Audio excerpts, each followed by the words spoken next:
এই পর্বে আমরা পেন টুল সম্পর্কে জানব। ফটোশপ বা ইলাস্ট্রেটর সব ক্ষেত্রেই পেন টুলের প্রচুর ব্যবহার হয়, যদিও এই টুলটি কাজ করতে গেলে বেশ প্র্যাকটিসের প্রয়োজন রয়েছে। তো এই প্র্যাকটিস অবশ্যই আপনি যখন পেন টুল ইউজ করবেন তখন প্রচুর পরিমাণে প্র্যাকটিস করবেন, এবং আপনি যখন পুরোপুরি পেন টুলের ব্যবহার শিখতে পারবেন বা পুরোপুরি আয়ত্তে চলে আসবে, তখন আপনি সবসময় পেন টুল ইউজ করার মনোভাব প্রকাশ করবেন, অর্থাৎ সবসময় মন চাইবে যে পেন টুল ইউজ করি, কারণ এটি দিয়ে খুব সুন্দরভাবে সিলেকশন তৈরি করা যায়। ইভেন নতুন নতুন জিনিস এই পেন টুল দিয়েই তৈরি করা যায়। যারা আমার ইলাস্ট্রেটর টিউটোরিয়াল দেখেছেন তারা অলরেডি পেন টুল সম্পর্কে আইডিয়া পেয়েছেন। ফটোশপের পেন টুল বা ইলাস্ট্রেটর পেন টুল, ইভেন অন্যান্য অ্যাডোব ক্রিয়েটিভ সুইটের যত অ্যাপ্লিকেশন রয়েছে যেমন ফ্ল্যাশ, তারপর অন্যান্য যেই সফটওয়্যারগুলো রয়েছে সবগুলোতেই পেন টুলের ব্যবহার সেম। তো আপনি যে কোনো একটি সফটওয়্যারের পেন টুলের ব্যবহার জানতে পারলে আপনি অন্যান্য সব সফটওয়্যারের পেন টুলের ব্যবহার জানতে পারবেন। অর্থাৎ এই পেন টুলের কাজটি সব ক্ষেত্রেই আপনার প্রয়োজন হবে। তো পেন টুলের কি কাজ, যেমন এখানে আমরা দেখতে পাচ্ছি একটি ম্যাগাজিন কভার। তো এই ম্যাগাজিন কভারটির ব্যাকগ্রাউন্ডে রয়েছে একটু ডার্ক টাইপ ব্যাকগ্রাউন্ড। তো আমরা এটিকে রিমুভ করে দিয়ে আমরা এই ম্যাগাজিন কভারটি সিলেক্ট করব।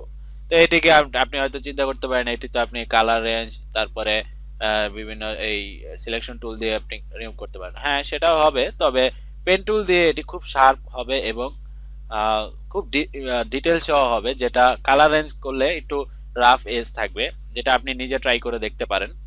আর পেন টুল দিয়ে করলে হুবহু এই সিলেকশনটি তৈরি করা যাবে। তো এটিকে এই ব্যাকগ্রাউন্ড থেকে রিমুভ করে ফাইনালি আমরা এই ব্যাকগ্রাউন্ডে নিয়ে আসব, এবং দেখুন এটি মনে হচ্ছে যে এই ব্যাকগ্রাউন্ডেই এই বইটি ছিল। এছাড়া পেন টুলের অনেক অনেক সুবিধা রয়েছে, যেটি আমরা এখন ধীরে ধীরে জানবো। এখানে শর্টকাট কি পি চাপলে আপনার পেন টুলটি সিলেক্ট হবে। দেখুন আমি যদি এখানে ক্লিক করে চেপে রাখি তাহলে এরকম পেন টুলের ভিতরে অন্যান্য যেই আরো টুলগুলো রয়েছে সেটিও দেখা যাবে। এখানে পেন টুল, এখানে ফ্রি ফর্ম পেন টুল রয়েছে, এবং এগুলো নিয়ে আমরা দেখব। তো সাধারণত এই পেন টুল এটি সবচেয়ে বেশি ব্যবহৃত করা হয়, এবং বাকি যে কাজগুলো রয়েছে সেটি এটি দিয়েই করা যায়। তো এখানে পেন টুলটি সিলেক্ট করার পর আমরা এখানে কিছু মেনু দেখতে পাই। এখানে প্যাথ, শেপ, পিক্সেল রয়েছে, তবে প্যাথ দিয়ে করাটাই আপনার প্রয়োজন, অর্থাৎ এটি দিয়ে আপনি সবসময় কাজ করবেন। শেপটাও কাজ করা যেতে পারে, সেক্ষেত্রে শেপটি অনেকটা এই কাস্টম শেপ টুলের কাজ করবে।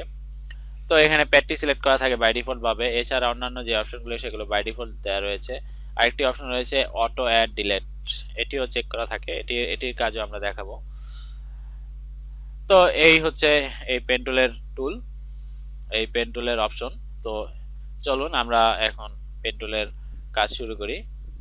এখানে আমরা এই লেয়ারটি সিলেক্ট করেছি। তো এই লেয়ারে আমরা এই ম্যাগাজিন কভারটি যখন সিলেক্ট করতে চাইবো তখন আরেকটি বিষয় দেখি, আমরা এখনো কোনো পেন টুলের ক্লিক করিনি, তাই এখানে দেখুন পেন টুলের পাশে একটি স্টার চিহ্ন রয়েছে, অর্থাৎ এখনো কোনো প্যাথ তৈরি করা হয়নি। কিন্তু যখনই ক্লিক করব তখনই দেখুন এটি কিন্তু ওই স্টার চিহ্নটি চলে গিয়েছে। তো যাই হোক, আমি কন্ট্রোল জেড চেপে আন্ডু করি।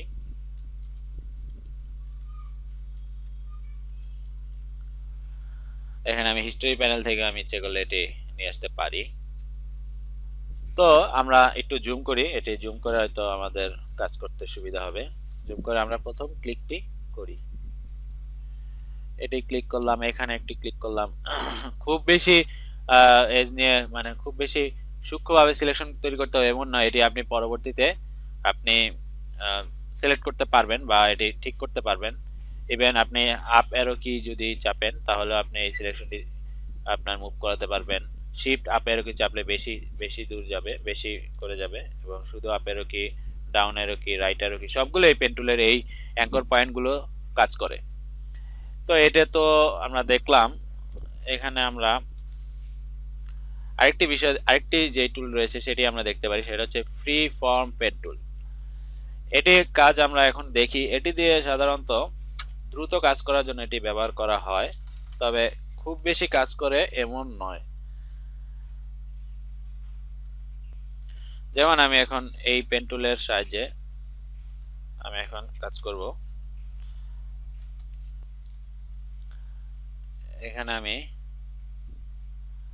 শুধুমাত্র পেইন্ট করে আমি সিলেকশন তৈরি করতে পারি।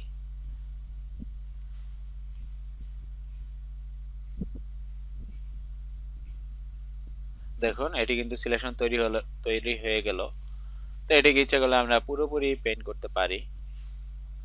এটি আমি গ্রাফিক্স ট্যাবলেট ওয়াকম দিয়ে আমি করছি, তাই এত দ্রুত করতে পারছি। আপনি যদি এটি মাউস দিয়ে করেন তাহলে হয়তো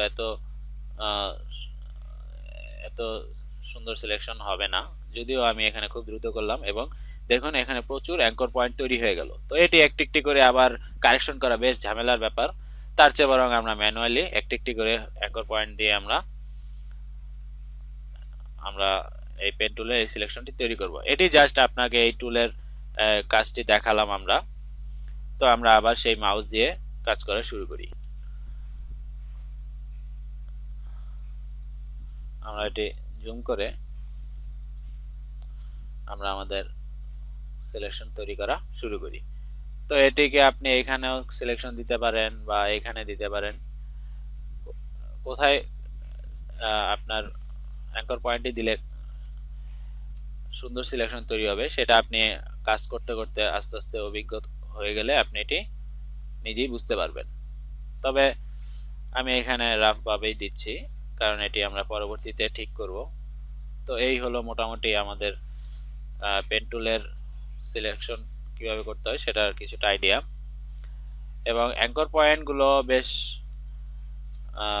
যত্ন আকারে দিবেন। এবং আমরা আরেকটি বিষয় দেখি, সর্বশেষ অ্যাঙ্কর পয়েন্টটি আমরা যদি এখানে দিতে যাই তখন আমরা একটি রাউন্ড চিহ্ন দেখতে পাচ্ছি, অর্থাৎ আমরা পুরোপুরি একটি হোল সিলেকশন তৈরি করে ফেলেছি।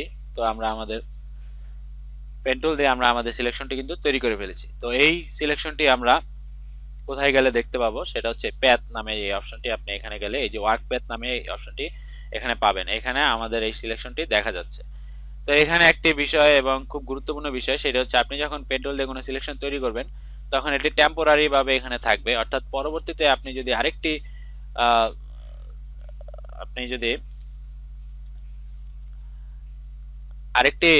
পেন টুল দিয়ে আরেকটি সিলেকশন তৈরি করেন তখন এটি থাকবে না। যেমন আমি এখানে ডিসিলেক্ট করে দিলাম, তারপর ডিসিলেক্ট করে দেখুন স্টার চিহ্ন, অর্থাৎ নতুন আরেকটি সিলেকশন তৈরি করছি। দেখুন আগেরটি কিন্তু চলে গিয়েছে।